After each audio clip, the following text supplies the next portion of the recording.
Hello friends, welcome back to my YouTube channel. तो आज हम लोग part 2 video agent of gradation से स्टार्ट कर रहे हैं। तो पार्ट 1 की वीडियो अगर आपने अभी तक नहीं देखी है तो जाकर देख लें, आपको उसका लिंक डिस्क्रिप्शन में मिल जाएगा। Agent of gradation. तो इससे पहले अगर आपने अभी तक मेरे चैनल को सब्सक्राइब नहीं किया तो सब्सक्राइब कर ले, और आपको पार्ट 1 की वीडियो का लिंक आपको डिस्क्रिप्शन में मिल जाएगा। तो चलिए पढ़ते हैं। Running water, it is an important agent of gradation. मतलब यह जो है रनिंग वाटर, यह भी एक महत्वपूर्ण एजेंट है ग्रेडेशन का। A river like any living form has a life cycle. मतलब जैसे लिविंग थिंग्स को लाइफ साइकिल होता है, वैसे ही रिवर को भी लाइफ साइकिल होते हैं। It takes birth, a mountain or a hill becomes larger where it is met by a number of tributaries, flows over plains and finally ends when it reaches the sea. मतलब आप यह कहो कि वह जन्म लेता है माउंटेन से या शुरू होता है माउंटेन से और या हिल से, और वह लार्जर हो जाता है जब ये ट्रिब्यूटरीज में मिलता है, यानी बड़े बड़े ट्रिब्यूटरीज मतलब बड़े बड़े नदी में मिलता है। तो इसका जब ये मैदान में जाता है तो इसकी स्पीड हल्की हो जाती है, ये धीरे हो जाता है, और ये फाइनली इंड कहाँ होता है? तो ये फाइनली इंड हो जाता है जब ये सी पे पहुंच जाता है, समुद्र में चला जाता है।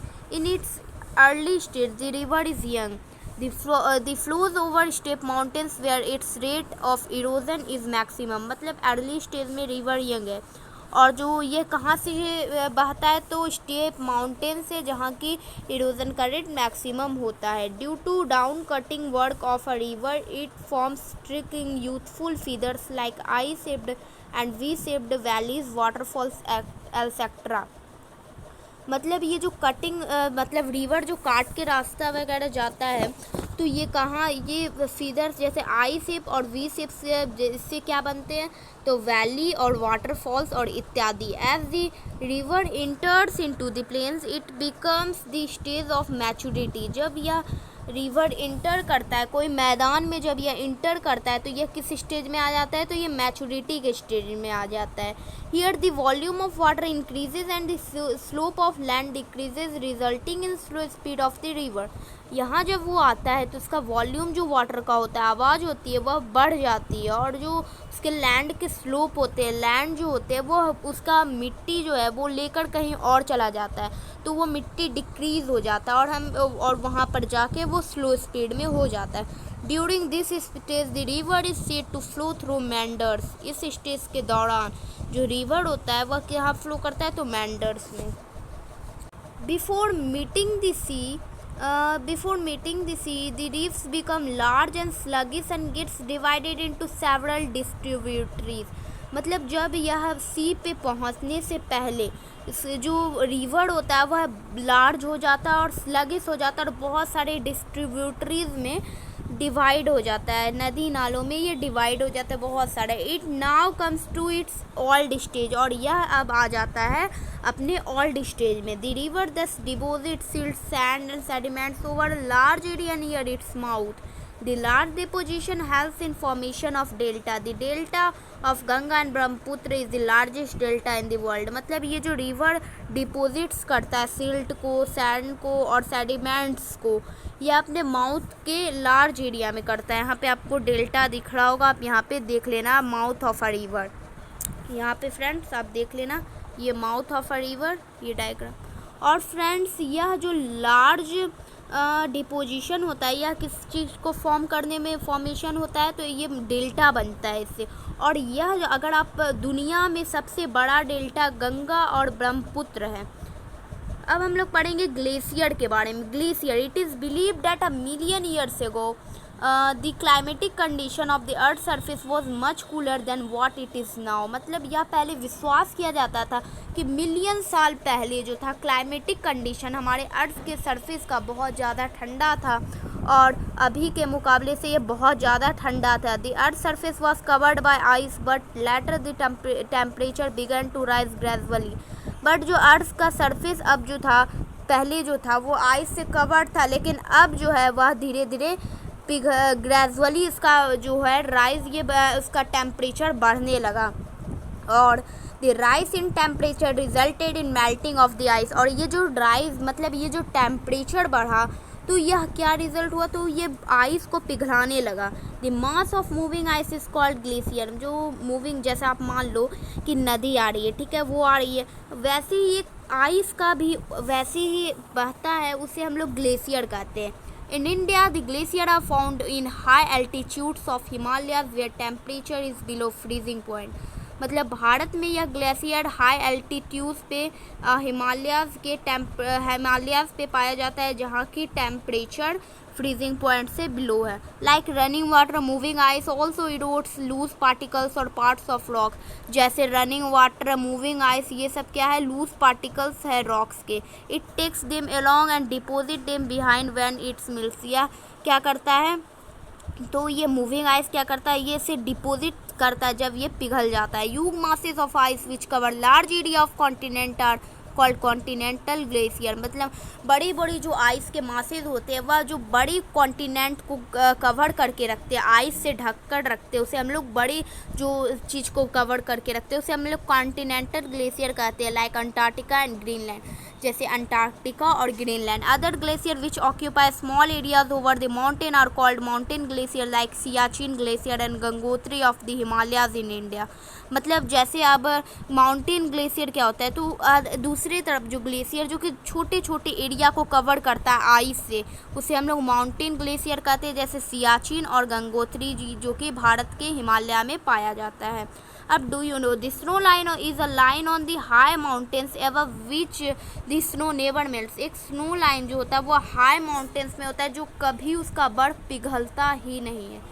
Wind in the region where there is a little rainfall or mid vegetation, the land is exposed to strong winds. The loose particles are easily blown away by the strong wind. Thus, the wind is also a agent of gradation. The action of the water, the wind is most common in the desert region. मतलब जो जहाँ की रैनफॉल बहुत कम होती हो और vegetation मतलब पेड़ पौधे भी बहुत कम होते हैं, वहाँ पे क्या होता है, तो स्ट्रॉन्ग विंड्स, बहुत मजबूत हवा चलती है।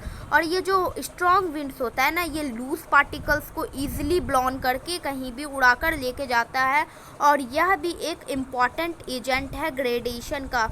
और ये जो अगर the action of wind is most common in desert region, अगर आपको इसका एक्शन देखना है विंड का, तो आपको भारत के मतलब डिजर्ट में जाना होगा, रेगिस्तान राजस्थान में जाना होगा, तो आपको ये इजीली दिख जाएगा। अब डू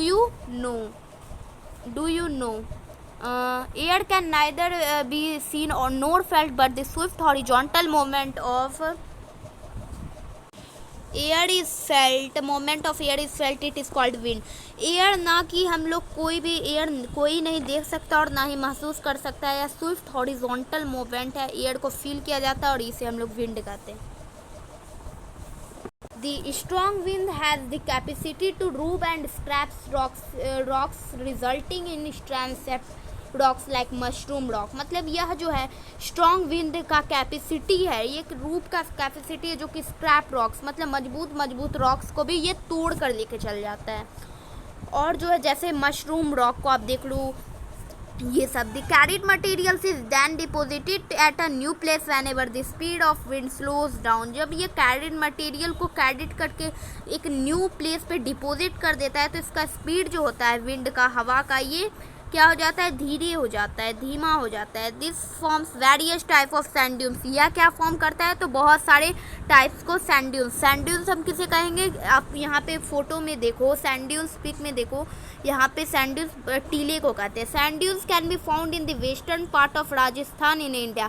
सैंड ड्यून्स कहाँ पाया जाता है, तो वेस्टर्न पार्ट के भारत में, वेस्टर्न पार्ट के राजस्थान में पाया जाता है। अब sea waves along the sea shores, sea waves are the most powerful agent of gradation. मतलब सी शोर्स मतलब जो होता है सी वेव्स, लहर आती है, ये भी एक शक्तिशाली इम्पॉर्टेंट ग्रेडेशन है एजेंट का। एक the continuous striking of sea waves breaks the rocks. और ये जो लहर उठती है ना ये समुद्र का, तो ये क्या क्या रॉक्स को तोड़ फोड़ देती है। Such continuous erosion form steps like cliffs facing the सी।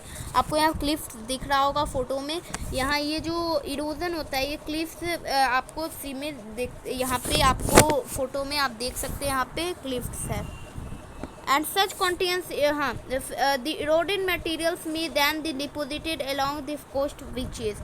और यह कहाँ पे होता है, तो ये बीचेस में फॉर्म हो जाता है ये सब। Human beings also play a crucial role in changing the face of the land.